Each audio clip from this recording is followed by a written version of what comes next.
बिहिपुर प्रखंड में स्थित प्राचीन व सिद्धपीठ के नाम से प्रसिद्ध मां वाम काली की पूजा को लेकर मंदिर प्रांगण में पूजा महासमिति की एक महत्वपूर्ण बैठक हुई, जिसकी अध्यक्षता पूजा महासमिति के अध्यक्ष सह मुखिया अरुणा देवी ने किया, जबकि बैठक का संचालन महासमिति के प्रधानमंत्री गौरव शर्मा ने किया। बैठक के बाद वाम काली पूजा महासमिति के प्रधानमंत्री गौरव शर्मा ने बताया कि इस बैठक में आय व्यय का ब्यौरा पेश किया गया। साथ ही पूजा एवं मेला की व्यवस्था पर विस्तार से चर्चा की गई, जिसमें यहाँ के लोगों की ओर से कई सुझाव भी दिए गए।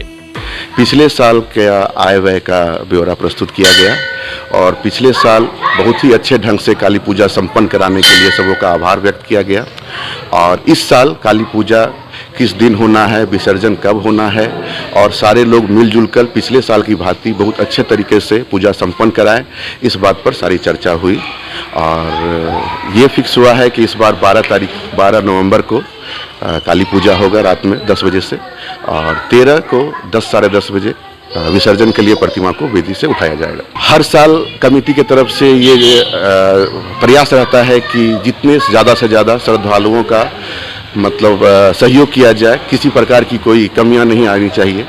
और जो पाठाबलि देने आते हैं या जो रात्रि में आते हैं श्रद्धालु, सारे के लिए रहने का व्यवस्था किया जाए, पानी का व्यवस्था किया जाए, शौचालय वगैरह का अतिरिक्त व्यवस्था किया जाए, ये सब पे इस बार ध्यान दिया जा रहा है। वहीं पूजा महासमिति के सदस्य महंत नवल किशोर दास ने बताया कि इस बार पूजा में मंदिर परिसर को भव्य व आकर्षक तरीके से सजाया जाएगा।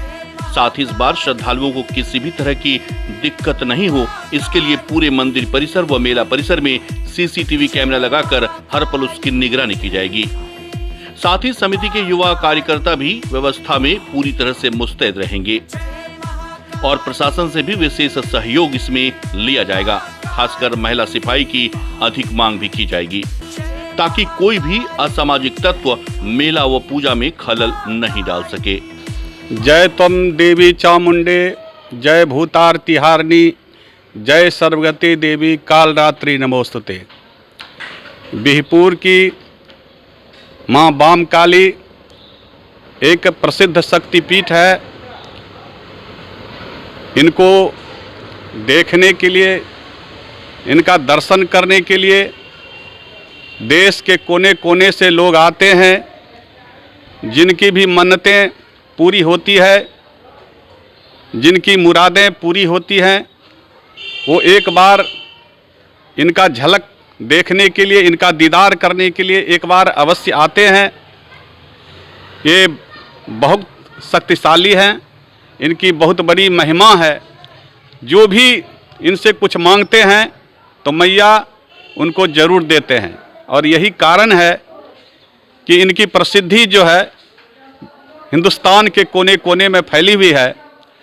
और यहाँ लोग इनका दर्शन करने के लिए कोने कोने से, देश के कोने कोने से लोग आते हैं। प्रत्येक साल कार्तिक मास में अमावस्या के दिन माँ काली का मेला भी लगता है।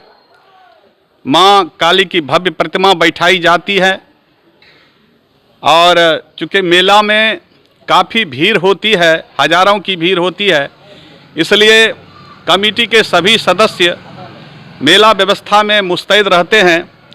कमेटी के सदस्य के अतिरिक्त हम स्वयंसेवकों की टोली तैयार कर लेते हैं। सारे स्वयंसेवक विधि व्यवस्था में मौजूद रहते हैं, व्यस्त रहते हैं, मुस्तैद रहते हैं। किसी तरह की कोई अव्यवस्था नहीं हो, पूरे मेले में कहीं शांति भंग की कोई संभावना नहीं हो, निर्बाध ढंग से मेला संपन्न हो जाए। कमेटी के सभी सदस्य और हमारे जितने भी स्वयंसेवक हैं सभी मुस्तैद रहते हैं। इसके अतिरिक्त भी हम लोगों ने प्रशासन से मांग किया है पर्याप्त पुलिस बल के लिए, चूँकि कि यहाँ जो मेला लगता है, मैंने पहले ही कहा कि काफ़ी भीड़ रहती है और दूर दूर से लोग आते हैं, तो व्यवस्था संभालना, निर्बाध ढंग से मेला संपन्न हो जाए, यह एक यक्ष प्रश्न कमेटी के सामने हो जाता है। तो मेला शांतिपूर्ण ढंग से संपन्न हो, निर्बाध ढंग से संपन्न हो, कहीं किसी तरह की कोई अव्यवस्था नहीं हो।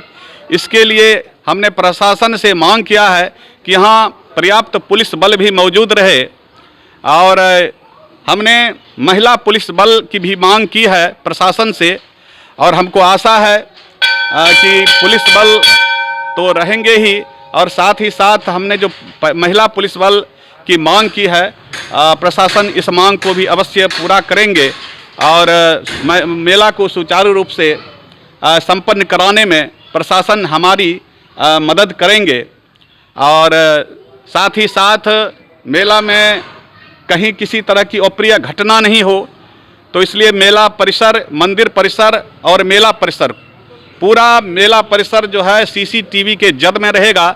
जगह जगह सीसीटीवी कैमरा जो है वो लगा दिया जाएगा मंदिर परिसर में और पूरे मेला परिसर में सीसीटीवी कैमरा लगा दिया जाएगा ताकि कोई असामाजिक तत्व जो है किसी तरह का गलत हरकत नहीं कर सके और प्रशासन को इससे मदद मिले और किसी तरह की अप्रिय घटना नहीं हो, शांतिपूर्ण ढंग से मेला संपन्न हो जाए। और मैं यहाँ बता दूँ कि विसर्जन भी यहाँ बड़ा भव्य ढंग से होता है। जब विसर्जन शोभा यात्रा यहाँ से निकलती है तो 70-80 हज़ार लोगों की भीड़ रहती है शोभा यात्रा में, तो वो भी एक प्रश्न उठ जाता है कि शांतिपूर्ण ढंग से कैसे विसर्जन हो जाए।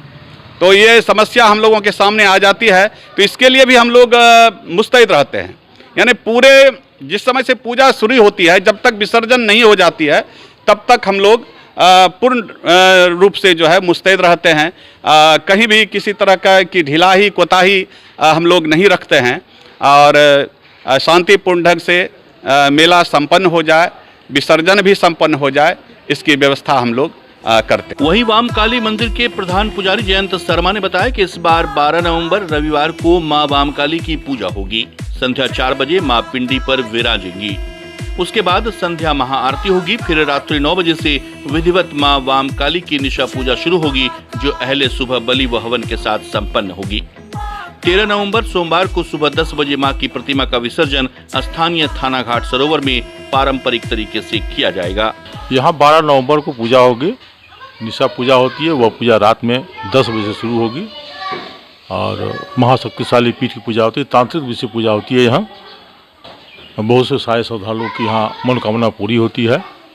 4 बजे शाम से पिंडी पर विराजमान हो जाएंगी। शाम को आरती होती है। फिर 6 साढ़े 6 बजे महाआरती होती है। बाहर से लोग पदाधिकारी आके आरती करते हैं। यहाँ जो भी श्रद्धालु आते हैं उनकी मनोकामना पूरी होती है और लोग बलि देते हैं। जिनकी पूरा हो जाती है बलि देते हैं, खोइछा देते हैं और लोग दूर दराज से लोग आते हैं। यहाँ के हमने मेरे ख्याल से बहुत प्रसिद्ध माँ काली हैं, पटना वगैरह से भी लोग आते हैं पूजा के लिए और खाली झोली मतलब भर के ही झोली जाते हैं। यहाँ से खाली हाथ कोई लाते हैं। शक्तिपीठ है यहाँ, तांत्रिक विधि से पूजा होती है। यहाँ बहुत शक्तिशाली पीठ है। हम आपको बता दें कि बिहपुर की मां वामकाली महारानी मंदिर का इतिहास करीब 250 वर्ष पुराना है। 22 फीट ऊंची मां की प्रतिमा यहाँ विराजती है और मां की पूजा वैदिक व तांत्रिक विधि विधान से होती है। मां के इस दरबार में सच्चे मन से मांगी गई हर मनोकामना पूरी होती है। यहाँ केवल प्रखंड ही नहीं बल्कि देश विदेश के विभिन्न हिस्सों से श्रद्धालु मां के दर्शन को आते हैं।